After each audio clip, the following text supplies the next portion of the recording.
Assalamualaikum warahmatullahi wabarakatuh.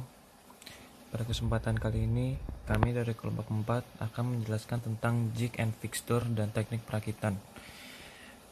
Kami kelompok 4 terdiri dari Baharudin, Elia Alexander, Iksan Setiawan, Muhammad Adli Darmawan, dan Samuel Trevren. Definisi jig and fixture. Jika didefinisikan sebagai piranti atau peralatan khusus yang memegang, menyangga, atau ditempatkan pada komponen yang akan dimesin, alat ini adalah alat bantu produksi yang dibuat sehingga ia tidak hanya menempatkan dan memegang benda kerja, tetapi juga mengarahkan alat potong ketika operasi berjalan. Sedangkan fixture adalah peralatan produksi yang menempatkan, memegang, dan menyangga benda kerja secara kuat, sehingga pekerjaan pemesinan yang diperlukan bisa dilakukan. Blok ukur atau filler gauge digunakan pada fixture untuk referensi atau setelan alat potong ke benda kerja. Fixture harus dipasang tetap ke meja mesin di mana benda kerja diletakkan. Jadi perbedaan utama pada jig and fixture adalah jig adalah jenis alat yang digunakan untuk mengontrol lokasi dan atau gerakan alat lain, sedangkan fixture di sisi lain adalah perangkat penahan kerja atau pendukung yang digunakan untuk menahan pekerjaan di tempatnya. Jenis-jenis jig. Jig biasa dibagi atas dua kelas, yaitu jig bore dan jig gurdi, yang dimana jig bore digunakan untuk mengebor lubang yang besar untuk digurdi, sedangkan jig gurdi digunakan untuk menggurdi, drilling, meluaskan lubang atau rimming, mengetap, chamfer, counterbore, reverse spot face, atau reverse countersink. Jig dasar umumnya hampir sama untuk setiap operasi pemesinan. Perbedaannya hanya dalam ukuran dan bushing yang digunakan. Berikut gambar-gambarnya dari jig bore atau jig gurdi.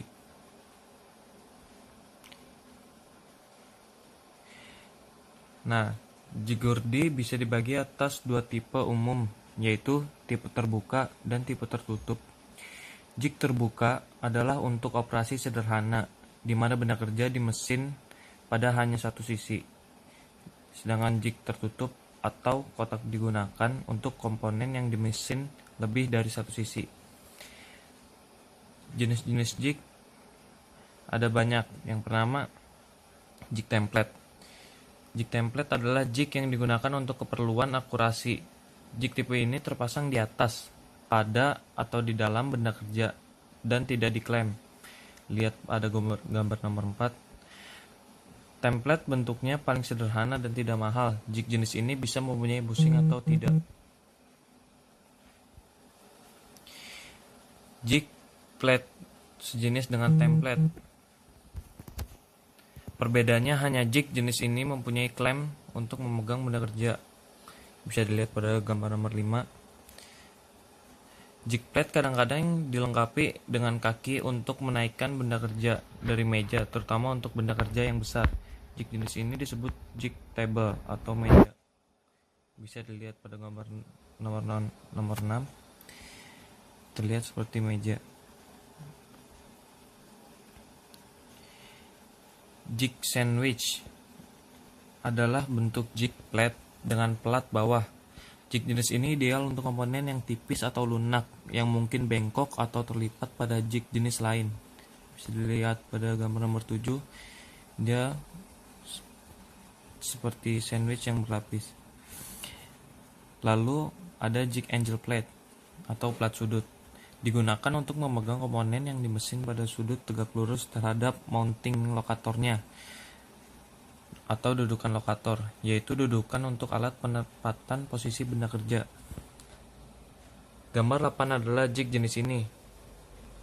Modifikasi jig jenis ini di mana sudut pegangnya bisa selain 90 derajat disebut jig plat sudut. Modifikasi dan diperlihatkan oleh gambar nomor 9. Selanjutnya ada jig kotak atau jig tumble. Biasanya mengelilingi komponen pada gambar 10. Jig jenis ini memungkinkan komponen di mesin pada setiap permukaan tanpa memposisikan ulang benda kerja pada jig. Lalu ada jig channel. Jig channel adalah bentuk paling sederhana dari jig kotak. pada gambar 11. Komponen dipegang di antara dua sisi dan di mesin dari sisi ketiga. Lalu ada jig down atau lift, adalah jig kotak dengan engsel daun untuk kemudahan pemuatan dan pelepasan. Gambar 12. Jig down biasanya lebih kecil dari jig kotak. Selanjutnya ada jig indexing, yaitu digunakan untuk meluaskan lubang atau daerah yang di mesin lainnya di sekeliling komponen. Ada di gambar 13. Untuk melakukan ini, jig menggunakan komponen sendiri atau plat preferensi dan sebuah pelanggar. Jig indexing yang besar disebut juga jig rotary. Selanjutnya ada jig trunnion, adalah jenis jig rotary untuk komponen yang besar atau bentuknya aneh. Gambar 14. Komponen pertama-tama diletakkan di dalam kotak pembawa dan kemudian dipasang pada trunnion. Selanjutnya ada jig pompa, adalah jig komersial yang mesti disesuaikan oleh pengguna. Gambar 15. Plat yang diaktifkan oleh tuas membuat alat ini bisa memasang dan membongkar benda kerja secara cepat. Lalu ada jig multi-station atau station banyak, mempunyai bentuk seperti pada gambar 16 ini. Ciri utama jig ini adalah cara menempatkan benda kerjanya. Ketika satu bagian menggurdi, bagian lain meluaskan lubang atau rimming, dan bagian ketiga melakukan pekerjaan counterbore. Stasiun akhir digunakan untuk melepaskan komponen yang sudah selesai dan mengambil komponen yang baru. Ya, kita lanjut. Jenis-jenis fixture. Jenis fixture dibedakan terutama oleh bagaimana alat bantu ini dibuat. Perbedaan utama dengan jig adalah beratnya. Fixture dibuat lebih kuat dan berat dari jig dikarenakan gaya perkakas yang lebih tinggi. Fixture plat adalah bentuk paling sederhana dari fixture. Gambar 17 ini. Fixture dasar dibuat dari plat datar yang mempunyai variasi klem dan locator untuk memegang dan memposisikan benda kerja. Konstruksi fixture ini sederhana sehingga bisa digunakan pada hampir semua proses permesinan. Fixture plat sudut adalah variasi dari fixture plat. Gambar 18. Dengan fixture jenis ini, komponen biasanya di mesin pada sudut tegak lurus terhadap locatornya. Jika sudutnya selain 90 derajat, fixture plat sudut yang dimodifikasi bisa digunakan. Selanjutnya ada fixture vice jauh, digunakan untuk pemesinan komponen kecil. Ini di gambar 20. Dengan alat ini, vice jauh standar digantikan dengan jauh yang dibentuk sesuai dengan bentuk komponennya. Lalu ada fixture indexing, mempunyai bentuk yang hampir sama dengan jig indexing, gambar 21. Fixture jenis ini digunakan untuk pemesinan komponen yang mempunyai detail pemesinan untuk rongga yang detil. Gambar 22 adalah contoh komponen yang menggunakan fixture jenis ini. Fixture multi-section adalah jenis fixture untuk kecepatan tinggi, volume produksi tinggi di mana siklus pemesinan kontinu. Fixture duplex adalah jenis paling sederhana dari jenis ini di mana hanya ada 2 stasiun, seperti gambar 23. Mesin tersebut bisa memasang dan melepaskan benda kerja ketika pekerjaan pemesinan berjalan. Misal, ketika pekerjaan pemesinan selesai pada stasiun 1, perkakas berputar dan siklus diulang pada stasiun 2. Pada saat yang sama, benda kerja dilepaskan pada stasiun 1 dan benda kerja yang baru dipasang. Fixture profile digunakan mengarahkan perkakas untuk pemesinan kontur, di mana mesin secara normal tidak bias melakukan. Kontur bisa internal atau eksternal, seperti gambar 24 di samping, memperlihatkan bagaimana knock atau cam secara akurat memotong dengan tetap menjaga kontak antara fixture dan bantalan pada pisau potong vise. Nah, di sini adalah contoh-contoh jig and fixture dalam pemesinan. Misalkan dari contoh alat bantu untuk industri otomotif, untuk manifold checking fixture, terus ada di alat bantu pemegang pada proses pengelasan, terus ada juga di contoh pemegang rangka yang akan dilas. Teknik perakitan. Pengertian dan prinsip perakitan yaitu perakitan memiliki deskripsi seperti suatu proses penyusunan dan penyatuan beberapa bagian komponen menjadi suatu alat atau mesin yang mempunyai fungsi tertentu. Pada prinsipnya, perakitan dalam proses manufaktur terdiri dari pasangan semua bagian-bagian komponen menjadi suatu produk, proses pengencangan, proses infeksi, dan pengujian fungsional, pemberian nama atau label, pemisahan hasil perakitan yang baik dan hasil perakitan yang buruk, serta pengepakan dan penyiapan untuk pemakaian akhir. Metode perakitan. Dalam metode perakitan, proses perakitan dapat dilakukan dengan cara otomatis, misalnya proses pengikatan, pengelingan, pengelasan, penyekrupan, dan lain-lain dalam urutan rangkaian proses produksi. Hal ini dilakukan untuk mendapatkan hasil pada setiap produk dengan bentuk yang standar. Metode pertama itu ada metode kaskad. Metode kaskad adalah metode perakitan antara komponen dengan rangkaian berurutan. Pada prinsipnya, metode ini banyak dilakukan untuk sistem penggabungan antara komponen dengan menggunakan rivet atau keling. Dalam proses penggabungan ini, dia menggunakan komponen dari bahan plat tipis. Metode kaskad ini banyak digunakan untuk perakitan dengan menggunakan sistem sambungan riveting atau keling. Proses riveting ini dengan menggunakan alat sederhana yang ini perangkat penembak paku. Alat ini menyebut paku yang sudah dimasukkan dalam lubang hasil pengeboran plat yang akan disambung. Selanjutnya, alat ini ditekan secara bertahap sampai batang paku putus. Bentuk kampu keling. Kampu sambungan keling dibuat menurut kebutuhan, kekuatan, dan kerapatan yang dikehendaki. 1. Kampu berimpit. Kampu berimpit di keling tunggal. Kampu berimpit dibentuk dengan memperimpitkan kedua pinggir plat yang disambung, kemudian dikeling. Kampu berimpit biasanya untuk kekuatan kecil, sedang, dan juga untuk sambungan yang hanya memerlukan kerapatan. Alexander, absen 7. Kampu berimpit di keling ganda. Jika diperlukan kerapatan antara kedua plat akan diberi bahan perekat, seperti kain rami yang dibasahi cat, gasket, dan lain-lain. Kampu berimpit ganda ada yang dikeling tunggal, dikeling ganda, atau digeling 3 baris. Diameter paku dipilih dengan patokan D sama dengan 5S dikurang 0,4 cm. S-nya itu tebal plat dalam satuan cm. Jarak antar paku T sama dengan 3D plus 0,5 cm jika dikeling 2 atau 3 baris. Jarak antara baris dengan baris A diambil 2,5 sampai 3,5 D. Jarak antar baris paku ke pinggir plat E sama dengan setengah T. Selanjutnya ada kampu bilah tunggal. Kampu bilah tunggal dibuat untuk sambungan yang tidak mendapat gaya tarik terlalu besar, dalam arah seperti pada gambar. Jika gaya P terlalu besar atau gaya tarik terlalu besar dapat menyebabkan lengkungan bilah dan merenggangnya sambungan. Tebal bilah S1 biasanya 0,6 sampai 0,8 S dan maksimal S1 sama dengan S. Seperti halnya kampu berimpit, kampu bilah tunggal ada yang dikeling tunggal, dikeling 2 baris atau 3 baris. Selanjutnya ada kampu bilah ganda.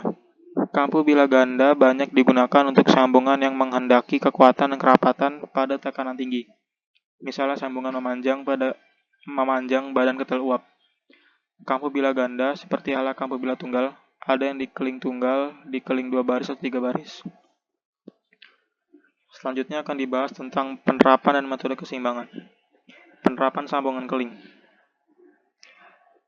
Sambungan kuat dan rapat pada konstruksi boiler. Itu terdapat pada boiler, tangki, dan pipa-pipa tekanan tinggi. Sambungan kuat pada konstruksi baja. Terdapat pada bangunan, jembatan, dan kren. Sambungan rapat pada tabung dan tangki. Terdapat pada tabung pendek, cerobong, pipa-pipa tekanan. Metode keseimbangan dalam perakitan merupakan proses penyambungan komponen-komponen dengan menggunakan spot welding. Penggunaan perakitan dengan las spot ini sangat banyak digunakan untuk penyambungan plat-plat tipis. Aplikasi proses penyambungan dengan spot welding ini digunakan di industri mobil dan kereta api. Juga di industri pesawat terbang yang menggunakan bodi dari bahan-bahan plat-plat tipis. Keseimbangan yang dimaksudkan dalam proses ini adalah posisi sambungan diberi titik harus dilakukan secara seimbang. Selanjutnya ada metode knockdown atau bongkar pasang. Metode bongkar pasang atau knockdown ini adalah sebuah cara untuk melakukan perakitan produk dengan menggunakan bantuan mur dan baut. Metode ini berfungsi untuk mempermudah dalam proses pengangkutan agar tidak terlalu banyak memakan ruang. dan mudah untuk dibawa saat proses pendistribusian. Contoh dari metode knockdown ini yang sangat umum dilihat adalah pertama ada bongkar pasang alat mebel. Yang kedua itu ada pada bidang otomotif. Dalam otomotif ini digunakan dua metode knockdown, yaitu CKD dan IKD. CKD completely knockdown, IKD incompletely knockdown. Yaitu di mana CKD komponen utamanya diimpor dari luar negeri dan akan dirakit di pabrik tertentu untuk dirakit secara utuh. Kalau IKD itu barang bakunya diimpor dari luar atau diimpor, tapi tidak secara keseluruhan.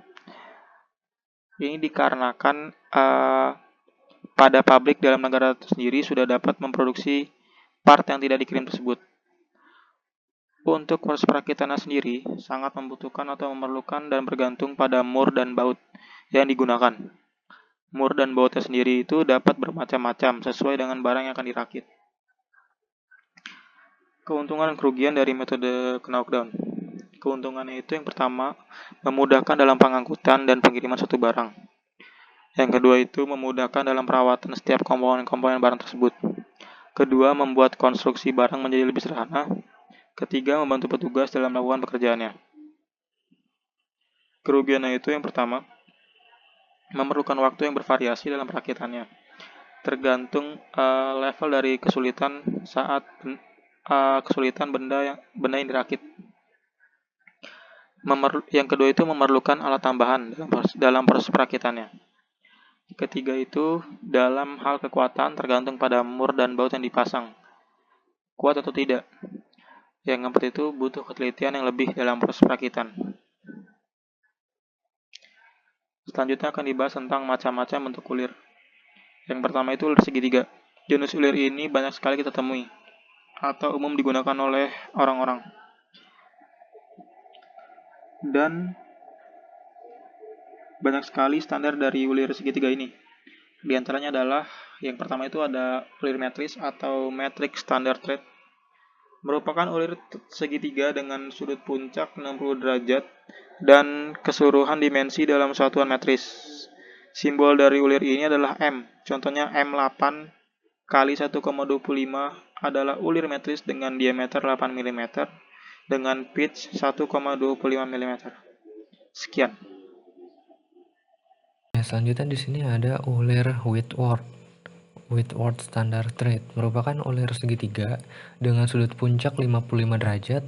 Sudut puncaknya 55 derajat. Nih, sudut puncaknya 55 derajat. Dan keseluruhan dimensi dalam satuan British inch. Simbol dari ulir ini adalah W. Contohnya W 3/8 kali 20 TPI adalah ulir Whitworth dengan diameter 3/8 dan terdapat 20 thread per inch. Jumlah puncak ulir tiap jarak 1 inch. Lanjut, ada ulir pipa.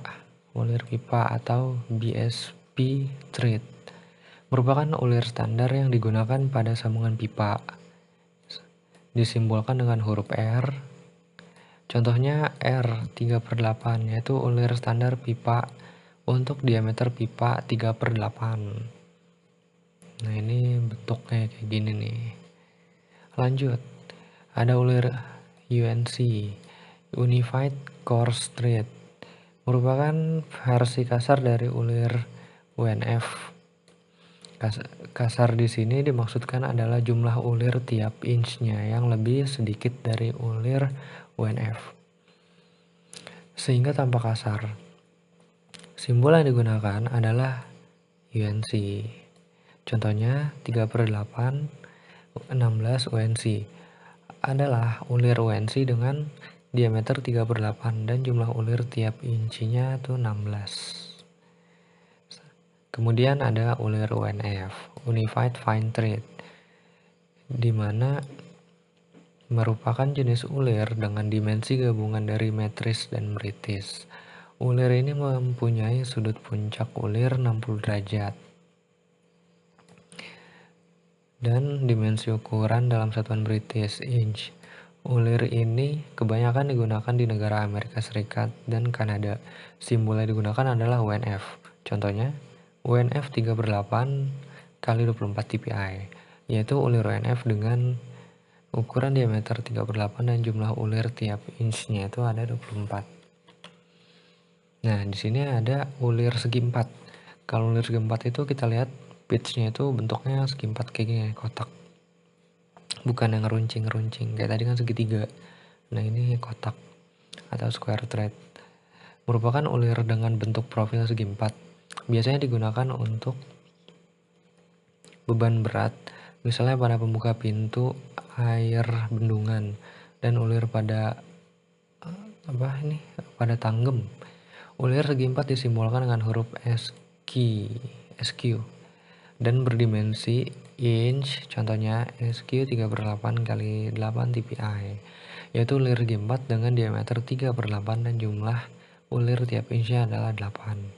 Ini ulir segi 4 kita bisa lihat di sini bentuknya segi 4. Dan kalau kalian pernah main ke kali terus atau selokan atau saluran air semacamnya, ketika ada gerbangnya atau pintu air, kalian coba lihat di buat pembuka pintunya. Nah, buat pembuka pintunya itu biasanya pakainya segi 4. Kenapa? Nah, karena di sini balik lagi ke fungsinya. Ini biasakan untuk beban berat. Karena kan kalau pintu air itu buat nahan air itu yang deres, misalnya kalau habis hujan tuh kan pasti berat. Lanjut yang ketiga, ulir trapesium. Nah, ulir trapesium atau trapezium thread merupakan ulir dengan profil trapesium dengan sudut puncak 30 derajat. Biasa digunakan pada ulir penggerak, pada eretan, dan lead screw pada mesin bubut. Ulir ini disimbolkan dengan huruf TR dengan dimensi metris, contohnya TR 18 kali 4 adalah ulir trapesium dengan diameter 18 dan jarak puncak ulirnya 4 mm. Nah, di sini kita bisa lihat profilnya itu trapesium. Biasanya itu ada di mesin bubut tuh yang buat bikin ulir. Nah, lanjut yang keempat, ulir bulat. Round thread merupakan ulir dengan profil setengah lingkaran pada bagian lembah dan puncak ulir. Biasa digunakan untuk mentransmisikan daya atau gerakan secara halus dengan tanpa kelonggaran. Jenis lain dari ulir bulat ini adalah ulir Edison, yaitu ulir yang digunakan pada lampu bohlam. Nah, ya paling umum ulir ini digunakan itu pada bohlam yang kepala bohlamnya itu yang kalau dipasang ke fitting tuh, nah ke kepala yang buat disambungin ke listriknya itu, kalau kalian lihat itu pasti bentuknya setengah lingkaran. Kenapa? Karena biar nggak butuh terlalu besar tenaga, tapi dia bisa nyambung gitu. Karena kan kalau ketekan terus kan ya bisa pecah juga bohlamnya. Lanjut. Yang kelima, ulir tanduk. Butter thread merupakan ulir berbentuk segitiga, tetapi bukan segitiga sama kaki, melainkan berbentuk seperti tanduk. Biasa digunakan sebagai pengunci tarikan seperti pengunci kolet dan penutup pasta gigi. Ini bentuknya kayak tanduk. Sebenarnya lebih mirip kayak sayap pesawat sih, kalau menurut saya. Lanjut. Nah, di sini ada metode perakitan ditinjau dari sifat komponen yang dirakit. Yang pertama, metode perakitan yang dapat ditukar-tukar. Pada metode ini, bagian-bagian yang akan dirakit dapat ditukarkan satu sama lain, interchangeable. Karena bagian tersebut dibuat oleh satu pabrik secara massal dan sudah distandarkan baik menurut ISO, DIN, JIS, dan lain sebagainya. Keuntungannya yaitu menghemat waktu pergantian komponen karena kita menggunakan komponen yang sudah ada. Tapi kita punya kerugian juga, harganya lebih mahal karena harus membeli di pasaran. Kemudian ada perakitan dengan pemilihan. Pada metode perakitan dengan pemilihan ini, komponen-komponennya juga dihasilkan dengan produksi massal, yang pengukurannya tersendiri menurut batasan-batasan ukuran. Yang terakhir ada perakitan secara individual. Perakitan secara individual dalam pengerjaannya tidak dapat kita pisahkan antara pasangan satu dengan pasangannya. Karena dalam pengerjaannya harus berurutan tergantung bagian yang sebelumnya. Salah satu komponen yang berpasangan tersebut kita selesaikan terlebih dahulu. Kemudian pasangan lainnya menyusul dengan ukuran patokan yang diambil dari komponen yang pertama. Jadi kayak kalian mau bikin ulir misalnya. Kalau kalian bikin ulir, itu pasti kan harus sesuai sama murnya. Nah, contohnya kayak gitu. Oke, sekian dari kelompok kami. Kurang lebih mohon maaf. Akhir kata, wabillahi taufiq wal hidayah. Wassalamualaikum warahmatullahi wabarakatuh.